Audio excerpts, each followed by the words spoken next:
नमस्कार दोस्तों, स्वागत है आपका स्टडी विथ पृथ्वी पर।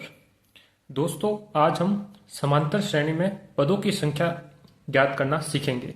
दोस्तों, हमें एक समांतर श्रेणी दी गई है 3, 5, 7, 9 और डैश डैश डैश डैश 25, 25 में पदों की संख्या ज्ञात कीजिए। इसमें पदों की संख्या कितनी है? जो कि पहला पद तो 3 है और अंतिम पद इसका 25 है। तो इसमें पदों की संख्या कितनी है वो हमें ज्ञात करना है। तो दोस्तों, इसको कैसे करते हैं उसको हम समझते हैं। सबसे पहले दोस्तों, अंतिम पद कौन सा है? 25 है। तो जो अंतिम वाला पद है उसकी संख्या होगी वही पदों की संख्या होगी। जैसे कि इसमें मान लेते हैं कि अंतिम वाला पद 25 है, वो हम मानते हैं कि वो nवा पद है। तो दोस्तों, हम क्या लिखेंगे? माना nवा पद। nवा पद क्या होता है? an बराबर कितना है? 25 है। हमने ये मान लिया कि nवा पद an बराबर 25 है दोस्तों। अब हमें nवें पद का फॉर्मूला, जो सूत्र क्या होता है वो हम लिखते हैं। an बराबर nवा पद हम जब निकालते हैं तो उसका फॉर्मूला दोस्तों ये होता है an बराबर a प्लस n माइनस 1 और d होता है दोस्तों। ये nवें पद का फॉर्मूला होता है a plus n minus 1 d। अब दोस्तों, यहाँ पे a क्या है? a है दोस्तों प्रथम पद। क्या है? प्रथम पद दोस्तों। इसी तरह से ये डी आपको दिख रहा होगा। डी क्या है दोस्तों? ये है सार्व अंतर। सार्व अंतर दोस्तों। तो समांतर श्रेणी में जब हमें nवा पद निकालना हो तो इसका फॉर्मूला होता है a plus n minus 1 D, जहां पे a प्रथम पद है और d सार्व अंतर है दोस्तों।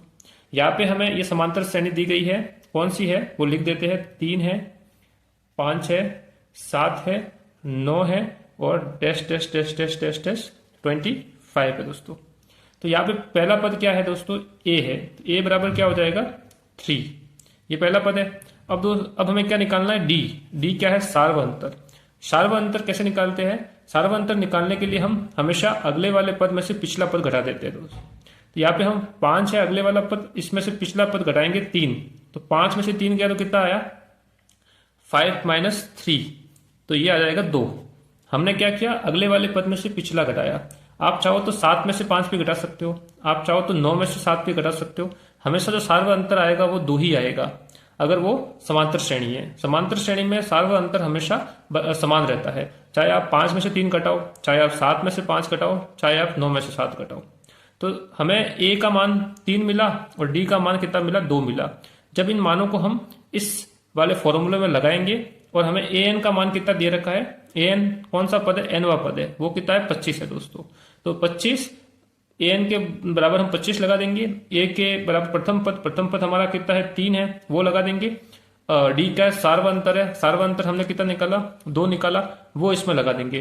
तो हमें क्या मिलेगा? n का मान मिल जाएगा। और n का मान हमें जो मिलेगा वही क्या होगा? पदों की संख्या होगा। इस तरह से हम इस फॉर्मूले में ये मान रखेंगे तो हमें पदों की संख्या मिल जाएगी। तो लीजिए आगे बढ़ते हैं। हम इसमें पहले लगाते हैं an कितना है? 25 है, तो हमने लिखा 25। फिर a कितना है? प्रथम पद कितना है? a, ये 3 है, 3 लगा दिया। फिर ये प्लस का निशान आ जाएगा। फिर ऐसा कोष्टक के अंदर n माइनस 1 है तो n माइनस 1 ऐसा कैसा आ जाएगा। फिर ये d है। d क्या है? सार्व अंतर। कितना निकाला हमने? 2 निकाला। अब हम इस समीकरण को हल करेंगे तो हमें n का मान मिल जाएगा। तो सबसे पहले यह 25 आ जाएगा, फिर 3 ऐसा का ऐसा आ जाएगा। फिर ये कोष्टक के बाहर 2 है तो हम इसको कोष्टक के अंदर गुणा करेंगे तो ये दोनों संख्याओं से गुणा हो जाएगा। ये 2 n से भी गुणा होगा और 2 का गुणा 1 से भी होगा। तो 2 का गुणा पहले हम करते हैं n से, तो ये हो जाएगा 2n। फिर माइनस का निशान माइनस आ जाएगा और 2 का गुणा जब 1 से करेंगे तो क्या हो जाएगा? 2 गुणा 1, तो 2 हो जाएगा।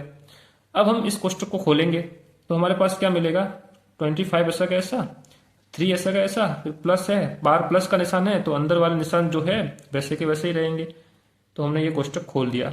यहाँ तक हम आगे बढ़ गए। अब हम क्या करेंगे कि 2n को एक तरफ रखेंगे और बाकी संख्याओं को एक तरफ रखेंगे। फिर हम n का मान निकाल देंगे।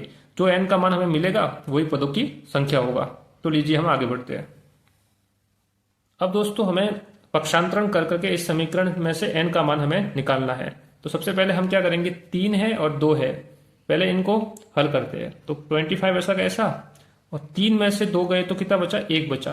1 प्लस 2n आ गया। यहाँ तक आपको समझ में आ गया होगा। अब 2n और ये 1 को हम इस तरफ भेज देते हैं तो हमें क्या मिलेगा 25, ये प्लस का 1 है तो इधर आएगा तो माइनस का 1 हो जाएगा, और 2n इधर का इधर हो जाएगा। अब 25 में से 1 गया तो कितना आ जाएगा 24, और ये आ जाएगा 2n आ जाएगा दोस्तों। अब हम 2n को ऐसे भी लिख सकते हैं, 2n को इधर लिखे और 24 को इधर लिख सकते हैं। अब जब हम n का मान हमें निकालना है तो हम क्या करेंगे, n की गुणा में 2 है तो ये बराबर के इस तरफ इसको भेजना पड़ेगा। तो जब हम 2 को बराबर के इस तरफ भेजेंगे तो वो भाग में चला जाएगा। तो हम क्या करेंगे कि 2 को बराबर के इस तरफ भेजेंगे तो ये 24 के भाग में चला जाएगा। तो जब हम 24 में 2 का भाग देंगे तो हमें कितना मिलेगा, n बराबर 2l मिल जाएगा। कितना मिलेगा, n बराबर 2l।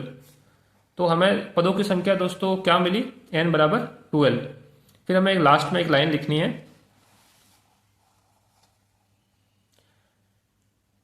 अतः दी गई